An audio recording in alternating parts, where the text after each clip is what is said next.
Good afternoon. My name is Michelle Nyarko, and this is my reflection video for my interview assignment. And the interviewee's name is Jay Williams, and she is a functional family therapist. She holds 2 degrees, 1 bachelor degree in human services with a minor in psychology from Lincoln University and a master of social work with a concentration in global practice from Boston College. She also holds her licensure, the LMSW, the licensed master social work.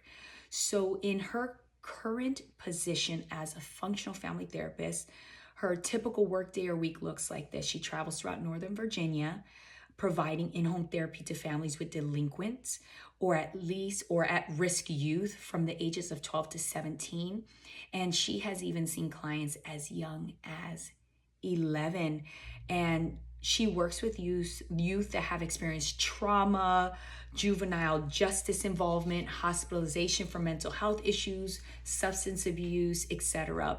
And what she does is she teaches families conflict resolution skills. She also teaches psychoeducation on trauma and substance abuse to the families. So again, she doesn't just help the client, she helps the family as well. And she also teaches some communication tools. And I found something very interesting because the age demographic, they're very young, they have a lot of different lingo. And there's a term that younger folks say, which is, I need to do this before I crash out. So they're referring to before they lose their mind, before they lose their cool, before they lose control, things of that nature. I remember growing up, crashing out was like, I'm gonna go lay down and take a nap. But in this case, I thought it was amazing that she created a crash out prevention plan for the family. And it's so important as counselors or therapists that we maintain what we've learned and all the education, but to be able to talk in a way that our clients can understand. And so I thought that was really amazing. And I will definitely apply that in the future for myself. Now, her sessions are weekly with each family, and it can be between an hour and a half to 3 hours long. And what I found interesting about that, because her caseload is 6 to 7 families, in the Northern Virginia area, everything is so spread apart. If you have a client in Alexandria and another one in Fairfax and another one in Manassas, you could be literally driving an hour, hour and a half, maybe 2 hours in between locations based on traffic and distance and other factors that could come up in the Northern Virginia area. So to have 6 to 7 families, an hour, an hour and a half to 3 hours per session, I didn't understand. So I asked her, like, how do you manage? Like, what does it look like in a day? And the other factor is she can't see her clients till they're out of school. So now she's doing busy work. She's updating caseloads. She's having meetings. And after 3:30 going forward, she's meeting with families. And there's only 7 days in the week. And so sometimes she has to see somebody on the weekend. And so it really is a struggle. She shared with me about just finding work-life balance. She's still working on that. So she's responsible for initial assessments, case documentation, and progress tracking. And she collaborates regularly with probation officers, case managers, and other team members. And those are ones that she usually deals with during the day while her clients are at school. She also shared some of the things that are fulfilling to her specifically in the industry. And she said, watching subtle but meaningful changes in the clients and families over time. So she was saying, like, fewer behavioral escalations, reduced substance abuse, or improved family communication, parents becoming more emotionally regulated and less reactive, and youth gaining self-awareness and coping skills. She actually shared a story with me that I thought was really fascinating, and I'll just share some key points. She said this was like a success story, and it really moved me as well. She said it was a teenage girl with a history of trauma, substance abuse, and promiscuity who had run away from home and experienced sexual assault. Her mother also used to use drugs, and she just really was distrustful of her daughter. So she ended up sending her daughter to her aunt, who was very legalistic and would even go to school, because she was a teacher, and talk bad about her niece.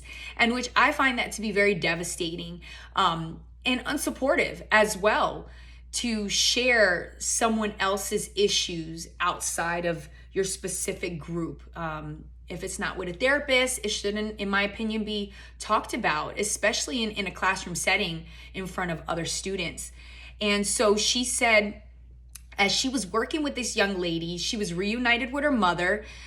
Through the therapy, conflict within the household decreased to none, which is amazing. Mother-daughter bond deepened. They now laughed and spent time together. The daughter began helping around the house without being asked. She developed a healthy relationship with her younger brother, whom she previously resented for being born, because once he was born, it was no longer just her and her mom. And so I think that's a beautiful thing. And she no longer engages in risky behaviors, does her schoolwork, and sees herself as more mature. And both mother and daughter learn to forgive themselves and each other, which Jada, my interviewee, found incredibly rewarding. And I agree with her. There's nothing better than seeing your hard work and all that you pour into somebody just bring forth positive results. I love that. I love that for the family. I love that for Jada as well. I asked her, what do you find challenging about working in the industry? And she said, financial instability. She was very adamant about that. And I even said in my introduction to the class, like, I never decided to get this degree for the financial gain, because from what I understand from most people, and she affirmed it, that sometimes it requires you having even more education, and it depends on what kind of job you have. But for her, the early career roles, like the outpatient roles, often pay just for sessions, so per session. So any cancellation means she doesn't get paid. She also shared with me how she's had to get financial assistance, go to food pantries and things of that nature, because in the Northern Virginia area, if you're not familiar with it, it's very, very expensive, and the pay does not match. And so while she's there helping other clients, she's there trying to survive on her own as well. So that really stuck out to me when she shared that. She said there's also a huge emotional toll managing her. She's trying to manage her own personal struggles while showing up for her clients. And at times she even saw her, like, experience herself wiping her own tears right before showing up to support a client. And she was sharing the lack of mental health support for therapists themselves, and the resistance from the clients and the families. Parents may not want to change, and they think it's only their child's fault that they're in all this trouble. And that's frustrating to the therapist, because in order to make this successful, everybody has to be in agreement to identify the areas in their lives that need to change, and like be committed to work towards that change and be consistent, and to see healing and growth in the families. So I can see where that could be very, very frustrating. She also says safety concerns. The sessions are actually held in the client's homes, where physical altercations between family members have happened on several occasions. She assured me no one has ever assaulted her or come towards her in an aggressive manner, but it could be pretty scary seeing literal family members that you're supposed to be bringing together and help them to improve their communication skills, and they're wrestling and fighting and throwing punches at each other. I personally don't think I could do that. Even though I am a mom to 3 boys and I see them playing really rough in the house, but to see someone outside of the house, you don't know if they have guns.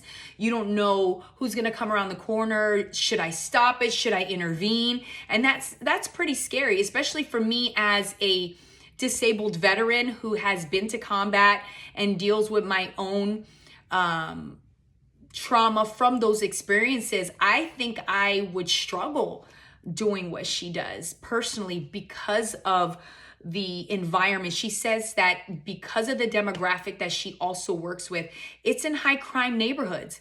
So there's a hypervigilance factor that she struggles with. And I believe I would as well. I already do that as a woman in general, walking around, wanting to watch everybody around me to make sure no one's coming up behind me, that I'm aware of everything that comes with being a veteran, and also being in the situations that I've been in combat as well. So I really understand where she was coming from there. She says that she uses journaling, exercising, and walking to help her cope. She also is trying to eat healthier. She says she's still working on that one. I think we all are, at least I am. And she leans on trusted church mentors and participates in faith-based mentorship groups. She did express that none of this is covered financially by her job. It all has to come out of pocket for her to even participate in like mentorship groups and things of that nature, which she already shared. She struggles financially because of the low pay. What she does for continued professional growth, she shared she reads at least 40 books a year. Wow. She's always wanting to read and learn and grow in that area. She also shared that she regularly reads articles through Substack, which is an app known for high quality intellectual content. And she also likes to listen to podcasts that combine psychology and faith. And so I thought that was fascinating as well, because as I have learned growing, as I go to Liberty as a future Christian counselor and using it mostly in the ministerial sense, not for pay, I love how we learn to combine Bible and different psychological or psychotherapy concepts together, and how it could work in tandem to help the client and those around us, including ourselves. So she said, she recommends for a student pursuing work in this field, never lose track of your why. Why did I decide I wanted this degree? Why did I decide to take this job? Even when you're struggling because of the low pay, even when you see some clients like, fighting back and not changing or growing or healing as fast as you would like, because we know that grief and healing, none of that is linear, right? She said, remember your why, stay grounded in your purpose and your passion. I think especially from what she shared, you really have to have a passion and a gift for this job, especially if the pay isn't that great. And for me, it just reminded me of my why as well, because my husband and I are going to be using all the things that I've learned for ministry, because we are called to pastor. And I know it won't be for pay, but the reward is so much greater when you see these people heal and they're able to really be and do all that God has called them to do. So I love that so much. She said to be ready to go through your own healing. Helping others will often mirror your own personal issues. And she said, set strong boundaries with the clients, family, and friends. She said, learn to say no assertively and don't allow your clients to rely on you as their sole emotional support. Because the time that she has with her clients, there's a certain amount of sessions she's supposed to have with them. Oftentimes these young people get very attached to her, and it's important that she said, provide resources instead of being the resource, because one day she won't be there.